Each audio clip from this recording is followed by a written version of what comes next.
The first thing the audience is going to ask you, Eric, is did you stay in a campgrounds and did you have to hitchhike for the weekend at all? No, I had a hotel. It was kind of a janky La Quinta Inn or something. Yeah. Uh, and then I toured a 2018 RAV4. So I had Okay. transportation, housing covered in a Nice. positive Nice. manner this Like a time. true ultra runner, he adapts from his previous experiences. Exact. We learn. We learn. And then the lady, I have to shout this lady out. So she's actually an iFit instructor. So maybe you and Jason might know Oh, her. I She know might who be. you're talking about. I already know it, but this is phenomenal. Tell the story, Eric. So I'd actually run with her at Black Canyons. She has like bright pink hair and has a bright Yeah. pink vest and bright pink I shoes and bright pink shorts. And yeah, she was crewing one of her friends to their first 50K at Black Canyon. Most like positive, awesome person. Didn't know who she was, but Yeah. bright pink hair like that, it leaves a lasting impression. Yeah. So when I'm at the second aid station, I'm at mile 7. She comes in on her third loop of the 100 She's doing the mile. 100 mile. Yeah, fresh as a daisy and just still as genuinely nice of a person. Like so respectful to the aid station people. And she leaves and the aid station people are like, "Do you know who that is? She's killing everyone right now." Like she was smoking the field. Yep. Um, and then I actually saw her again when I was at mile 31. She was starting her fourth loop.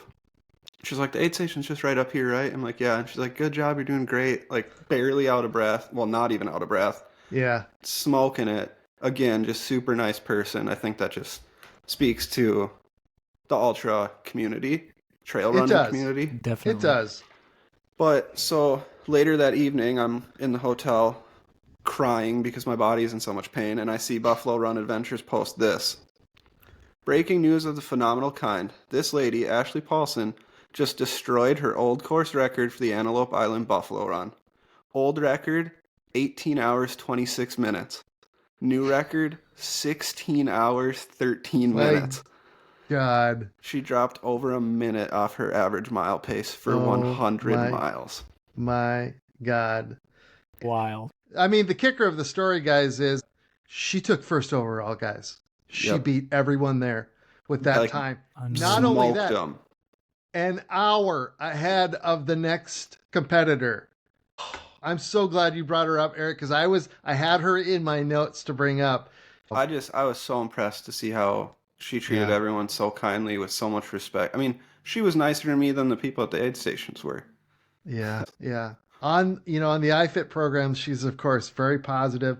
To know that she's that way in real life, I'm going to do one of her workouts tomorrow. And she goes by Ash Kickin on Instagram. Mario, let's talk about the Elm Creek Backyard Ultra. That's super popular, by the way. It sells out pretty quick, right?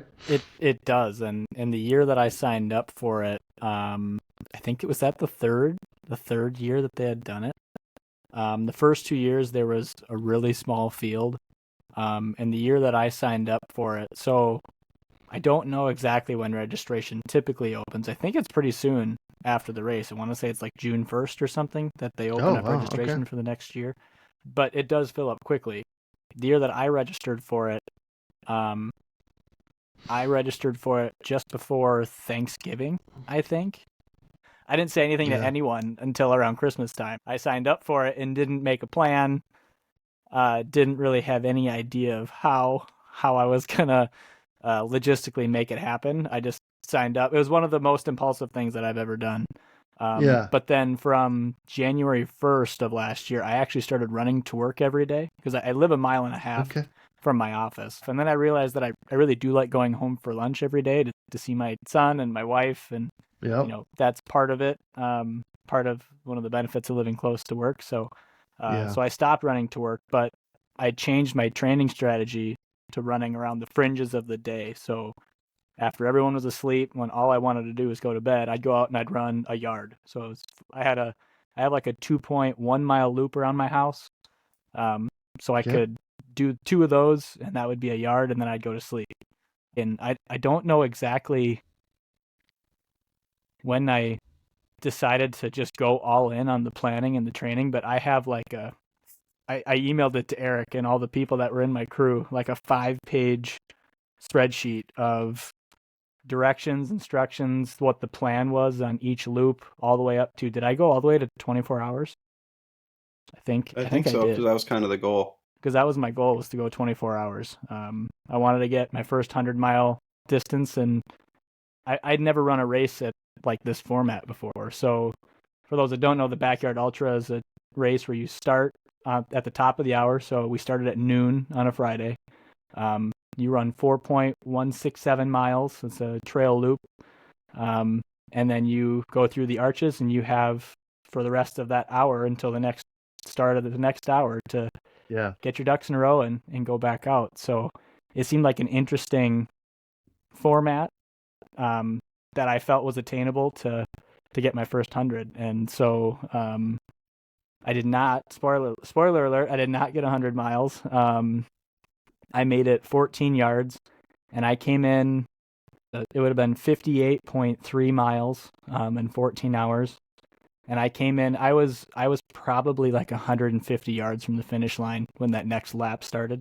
So I actually got to cheer on the next, as they were coming back out, I was kind of walking in shame back to the start line. You're 13 hours in. That's at night. It was 1 or 2 in the morning. Yeah, I mean, it Christ. just mentally, from a cognitive standpoint, I was starting to fade a little bit after 58 miles and 14 hours of consistent running. And right at that moment, I picked my head up and looked. I got a phone call. You're not supposed to answer phone calls, but it was a phone call from Ian, and I knew exactly why he was calling me. He wasn't supposed to be calling me, and he didn't know that. But as soon as I answered the phone and said, "Yeah, I know, I took a wrong turn. I'm turning around. I'm gonna try to make it." And I tried. I did a walk-run method. I mean, after running for that long, your feet are wet, everything is soaked. The sound of my rain jacket gives me PTSD a little bit. Just that swishing back and forth. So you end up, I ended up catching up with another runner who was behind me with the kind of the person who does the cleanup lap. I think it was Nick Oswald was helping out on that cleanup lap. And I saw them, and I felt pretty good. I mean, I was moving consistently, but I got back through the finish, and I remember just apologizing to those guys for keeping them up so late, because I wanted to keep going, and I felt that physically I felt pretty good. It wasn't until I stopped and I sat in a chair that I started to feel the effects of running for 14 hours in the cold and wind and rain. So, wow, I have a ton of questions. Yeah, I have a ton of questions. I mean, when you have 147 runners, basically everyone has either a pop-up or a tent. Some people brought ice houses, which actually is another good move. But like, these people had these ice houses, and it was windy the whole day. Like, tents were blowing over and stuff, and those ice houses just stood there. They were insulated.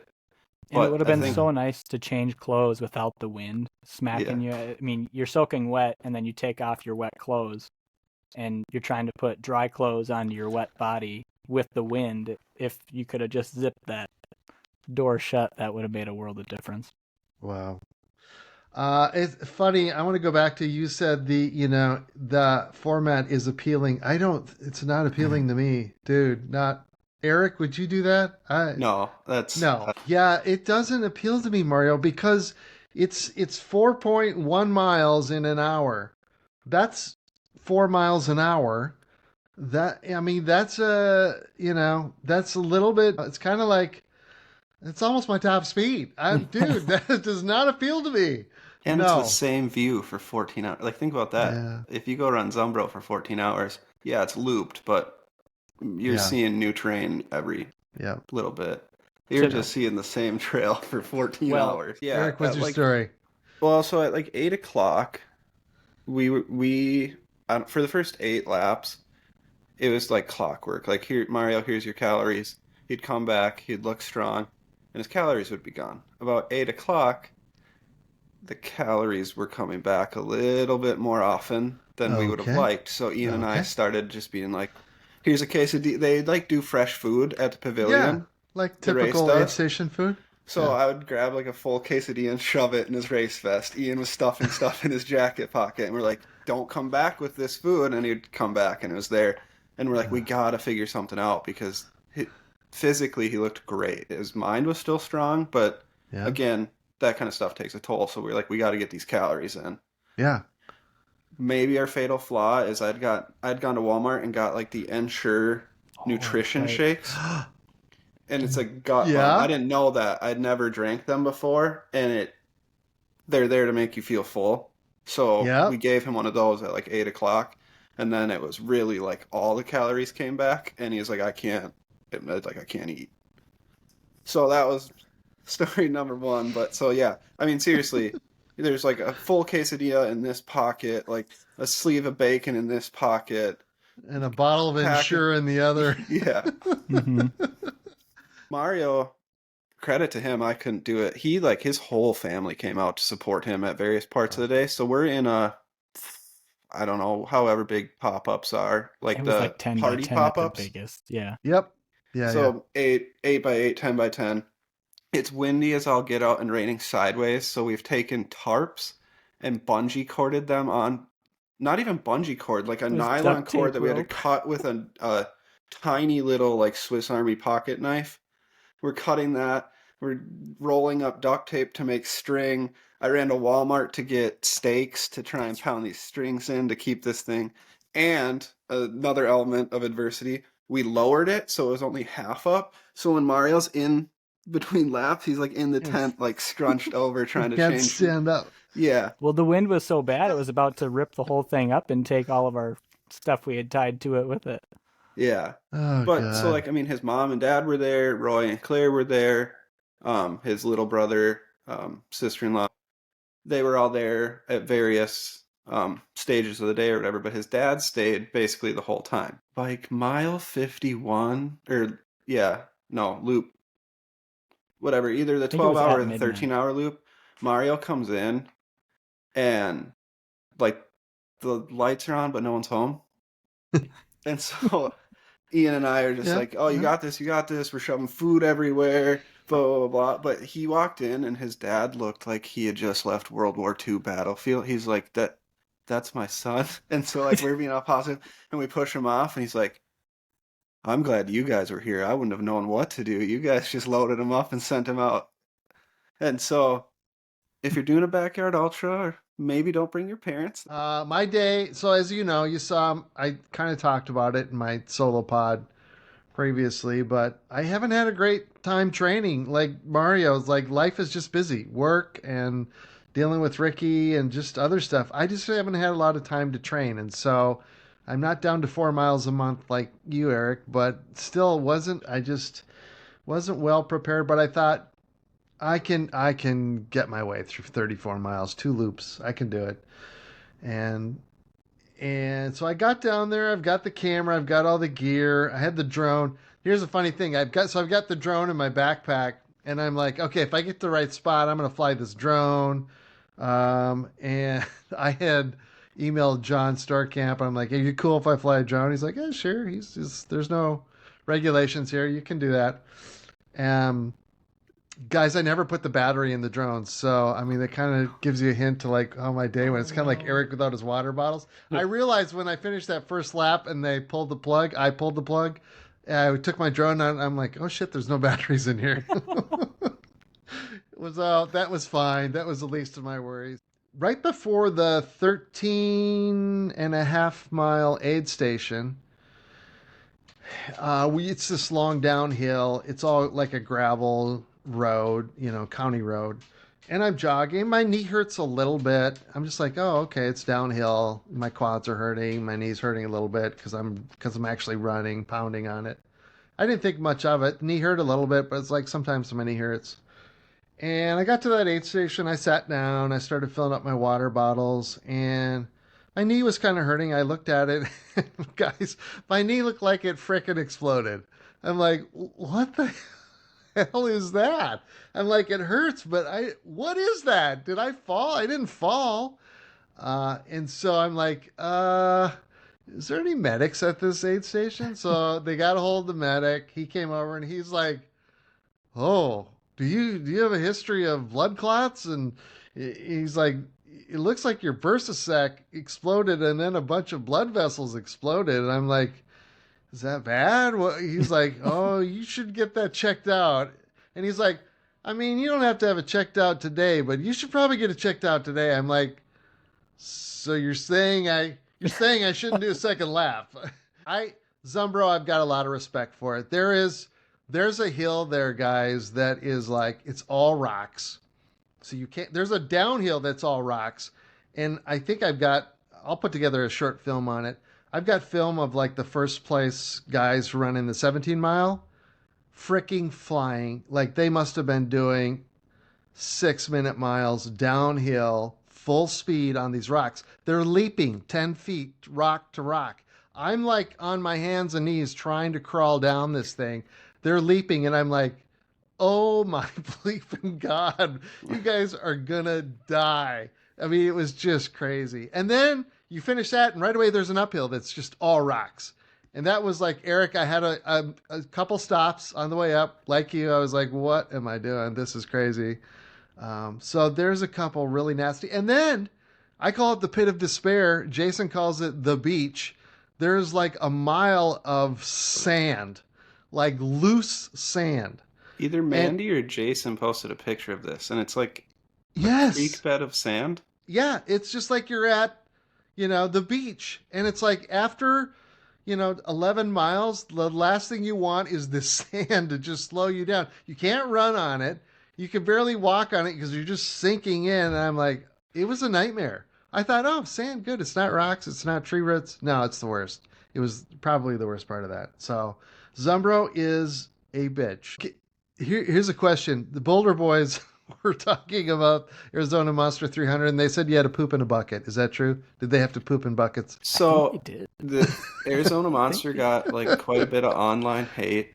Candace is a pretty polarizing race director. Their races cost a fortune, but Cocodona costs a fortune too. There's a lot of permits and logistics and whatever.